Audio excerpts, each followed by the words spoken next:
All right, so today we're going to continue our discussion on boundaries for your soul. It's a book by Allison Cook and Kimberly Miller. And today we're going to talk about boundaries with fear and anxiety.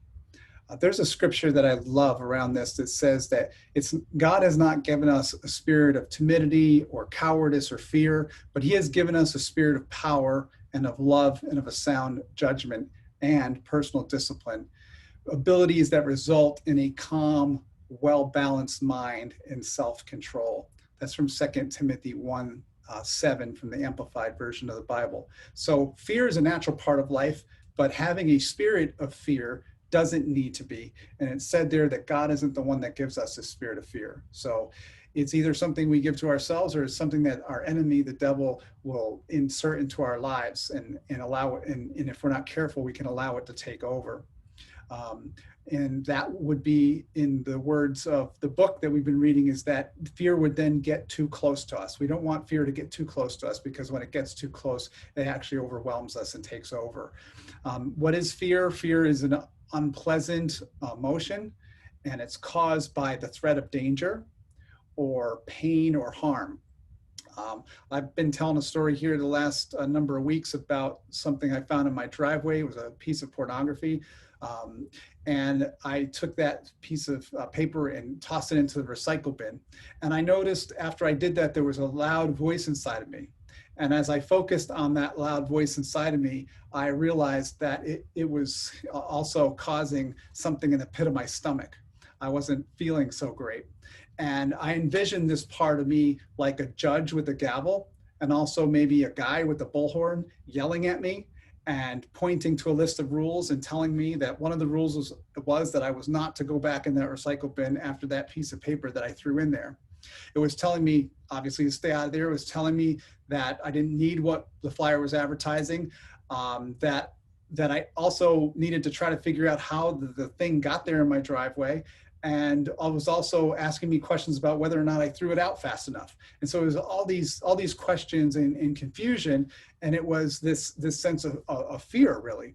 And as I really tried to befriend that feeling to try to understand it better, I realized that this anxiety was inside of me was a cover for something. And when it was a cover for what the book calls an exiled part of me. Exiled parts of us are parts of us that are more vulnerable. They're parts of us that have been wounded in some cases. And so what I found underneath the guy with the bullhorn and the guy with the gavel, that judge, was a fearful kid. The weight of the world on the shoulders of this kid, because it was a young man. It was me as a kid when I first saw something like that, and I didn't know what it was. And so later in the day, I invited this part of me that was anxious and trying to figure out all these questions, and I invited that part toward Jesus. I'm a Christian, and so I like to pray and I like to get closer to Jesus. And so when I did this, I felt completely unburdened. I had felt burdened most of this particular day. And at that moment that I brought it to Jesus, I began to unburden this. Unburdened that fearful judge, and the guy with the bullhorn were able to calm down. And so was this fearful kid that these two other characters are sort of protecting. All these things calmed down when I prayed. And it turns out, as I realized after this event, I'm not a kid anymore. I'm an adult who knows how to deal with things like this. And so both the judge inside of me and the guy with the bullhorn and that kid can grow up. They don't need to exert themselves in a way that is overwhelming to me anymore. So next time I see that judge come out, it can alert me that there's fear ahead. And I can go directly to God with that fear and get his help much earlier in the process. The unhelpful judge that kind of made me think about this for an entire day can now be helpful to me, because I don't have to let him take over, but I can let God take over instead of having him take over. So I want to talk, that's just an illustration of fear and being overwhelmed with fear, and then being able to realize where that fear is coming from. But I want to talk to you about The benefits of fear, because there are some benefits. What are the benefits of fear? Well, fear signals the presence often of a fearful exile or a vulnerable part of you that needs your attention. So this young guy inside of me who once saw a piece of pornography and didn't know what to do with it really needed help. And so the judge part of me and the guy with the bullhorn were helpful in pointing me out to that.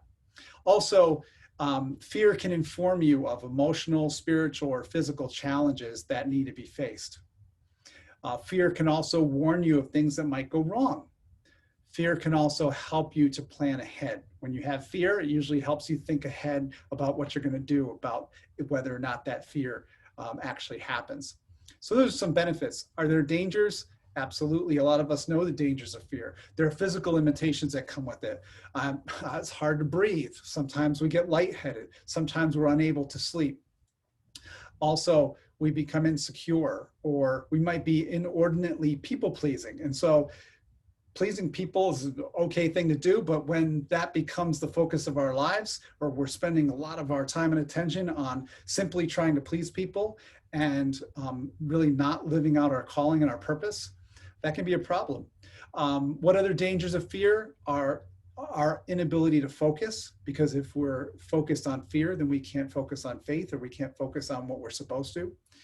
There may be feelings of chaos or being out of control. And then there's also this sense of hypervigilance. I'm always watching, I'm always looking to see what's happening, and is there something that's going to happen? I'm on super high alert, which isn't always a good thing for us. And then what are some needs that the fearful part of us may have? Well, one of them is to develop courage.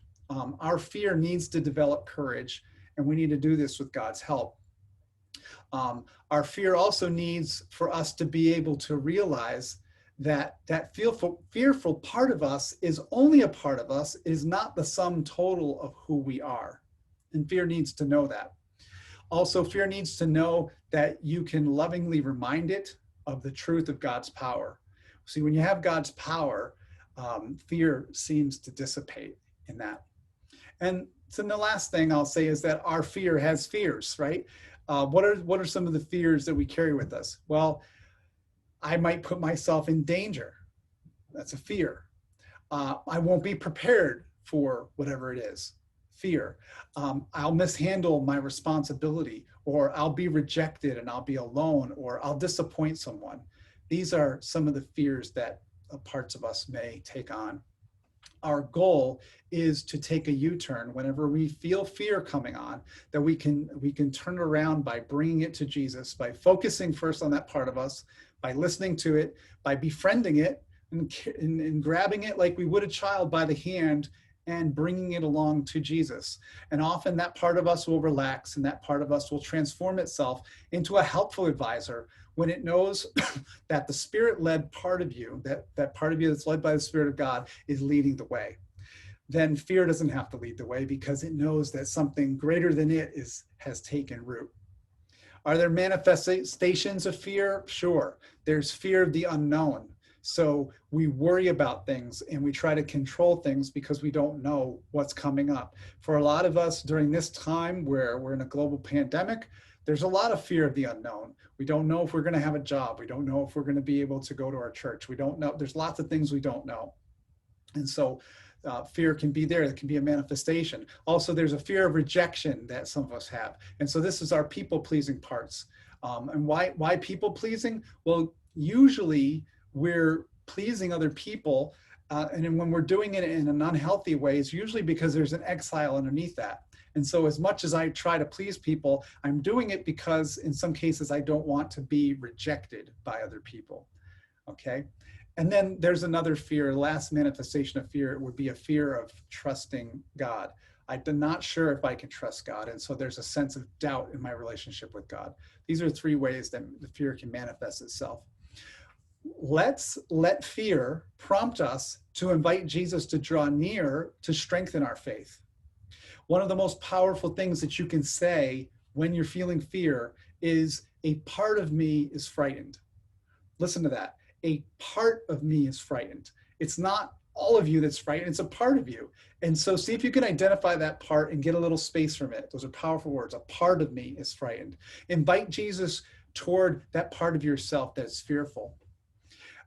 There are some resources that we've been sharing here every week. One of them is a movie called Inside Out by Disney Pixar. It's a great movie that will help introduce you to some of the things that we're talking about here in these videos. What we're talking about is what's called internal family systems. The idea that inside of us, there's an entire family inside of us, a family of emotions, a family of parts, I guess we could say. And there's a book that is also helpful called Boundaries for Your Soul. And that's been giving us some structure for these conversations in these videos.